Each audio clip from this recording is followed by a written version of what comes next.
ഓം ഗണപതയേ നമഃ.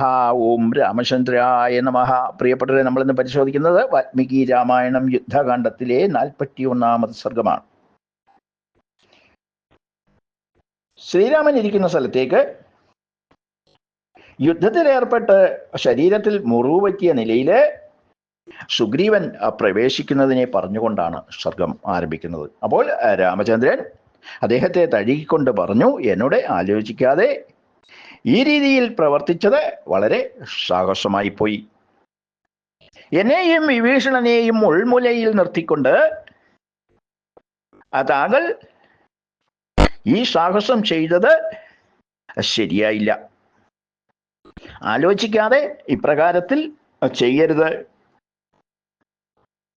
താങ്കളുടെ ശരീരം നഷ്ടപ്പെട്ടാൽ ഞങ്ങളുടെ കാര്യം വളരെ വിഷമാവസ്ഥയിലാകും. ഞങ്ങളുടെ ഈ ശരീരം കൊണ്ട് ഞങ്ങൾക്ക് പ്രയോജനമില്ലാത്ത ഒരവസ്ഥ വന്നു ചേരും.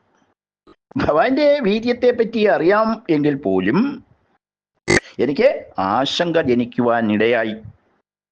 ഞാൻ ആലോചിച്ചു വെച്ചിരിക്കുന്നത് വിഭീഷണനെ ലങ്കാധിപതിയാക്കി ഭരതനെ അയോധ്യയിലെ രാജാവായി വാഴിക്കണം എന്നാണ്. അതിനുശേഷം എൻ്റെ ശരീരം ഉപേക്ഷിക്കാനാണ് ഞാൻ ആലോചിക്കുന്നത്. അതിനെ രാവണനെയും പുത്രന്മാരെയും വധിക്കേണ്ടതുണ്ട്. അതിന് താങ്കളുടെ കൂടി സഹായം ആവശ്യമാണ്. അപ്പോൾ സുഗ്രീവൻ പറഞ്ഞു, അങ്ങയുടെ ഭാര്യയെ അപഹരിച്ച രാവണനെ കണ്ടപ്പോൾ സ്വന്തം പൗരുഷത്തെക്കുറിച്ച് വിശ്വാസമുള്ള ഞാന് അടങ്ങിയിരിക്കുവാൻ സാധിക്കാതെ പ്രവർത്തിച്ചുപോയി. അത് കേട്ടപ്പോൾ ശ്രീരാമൻ ലക്ഷ്മണനെ സൈന്യത്തെ വേണ്ട വിധത്തില് വിഭജിച്ച് അണിനിരത്തുന്നതിന് നിർദ്ദേശം കൊടുത്തു.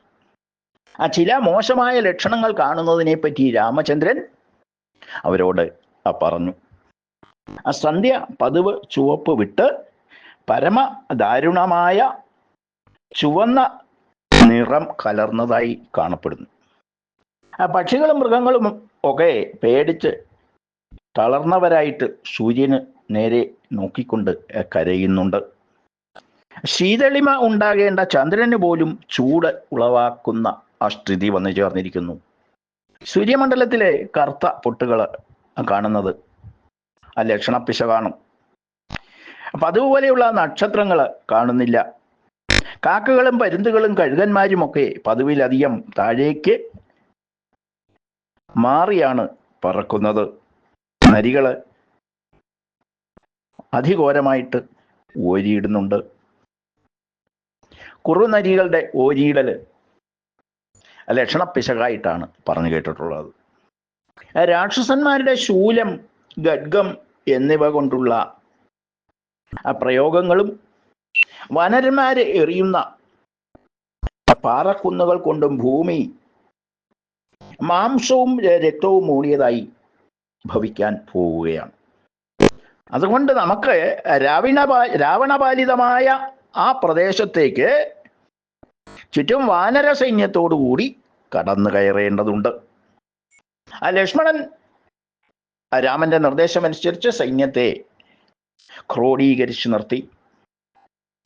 ശത്രുക്കൾക്ക് എതിർത്ത് തോൽപ്പിക്കുവാൻ കഴിയാത്ത ആ സൈന്യത്തെ രാമചന്ദ്രൻ ഒന്ന് നിരീക്ഷിച്ചു.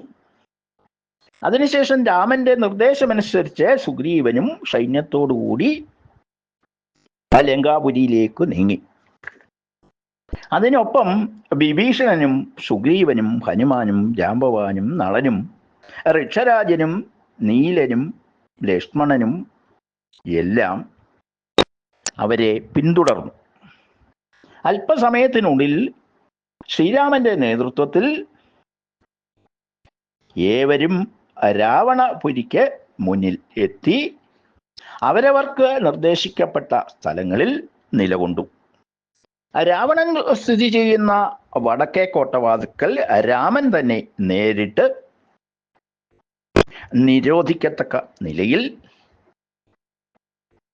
അവിടെ നിലകൊണ്ടു. കിഴക്കേ ഗോപുരവാതിൽക്കൽ വീര്യവാനായ നീലനാണ് നിലകൊണ്ടത്. നീലന്റെ നേതൃത്വത്തിലാണ് അവിടെ സൈന്യം തയ്യാറായി നിന്നത്. അങ്കദന്റെ നേതൃത്വത്തിൽ ദക്ഷിണ ദിക്ക് പരിപാലിക്കുന്നതിനും പ്രതിരോധിക്കുന്നതിനുമായി നിലകൊണ്ടു. പടിഞ്ഞാറേ കോട്ടവാതിൽക്കൽ ഹനുമാൻ, ഋഷഭൻ, ഗവാക്ഷൻ തുടങ്ങിയവരോടുകൂടി സൈന്യം നിലയുറപ്പിച്ചു. സുഗ്രീവന്റെ നേതൃത്വത്തിൽ നടുക്കോട്ടയ്ക്ക് സമീപം സൈന്യം നിലയുറപ്പിച്ചു. കരടികളും വാനരന്മാരുമായി 100,00,000 പേര് കോട്ടവാതിലുകൾക്ക് ചുറ്റുമായി നിലയുറപ്പിച്ചു. വനരപ്പട ഒത്ത് ആ ഗോപുരത്തിന് ചുറ്റും നിരന്നപ്പോഴുണ്ടായ ആരവം കൊണ്ട് ലങ്ക ഒട്ടാകെ ഒന്ന് കുലുങ്ങി. ആ വിധത്തിൽ ദേവാസുരന്മാർക്ക് കൂടി നേരിടാൻ വയ്യാത്ത വിധത്തിലുള്ള സൈന്യത്തെ ക്രമീകരിച്ചതിന് ശേഷം ശ്രീരാമൻ മന്ത്രിമാരോടുകൂടി ബാക്കി വിഷയം ഏത് വിധത്തിൽ കൈകാര്യം ചെയ്യണം എന്നതിനെപ്പറ്റി ആലോചിച്ചു. അപ്പോൾ രൂപപ്പെട്ട വിവരങ്ങളുടെ അടിസ്ഥാനത്തിൽ രാവണനെ കാര്യങ്ങൾ പറഞ്ഞ് ബോധ്യപ്പെടുത്തുന്നതിന് ബാല്യപുത്രനായ അംഗദനെ ചുമതലപ്പെടുത്തി.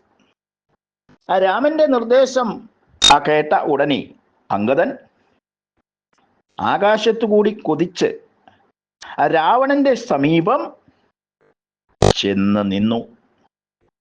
അതിനുശേഷം രാമനാൽ പറയപ്പെട്ട വിവരങ്ങൾ പങ്കുവച്ചു.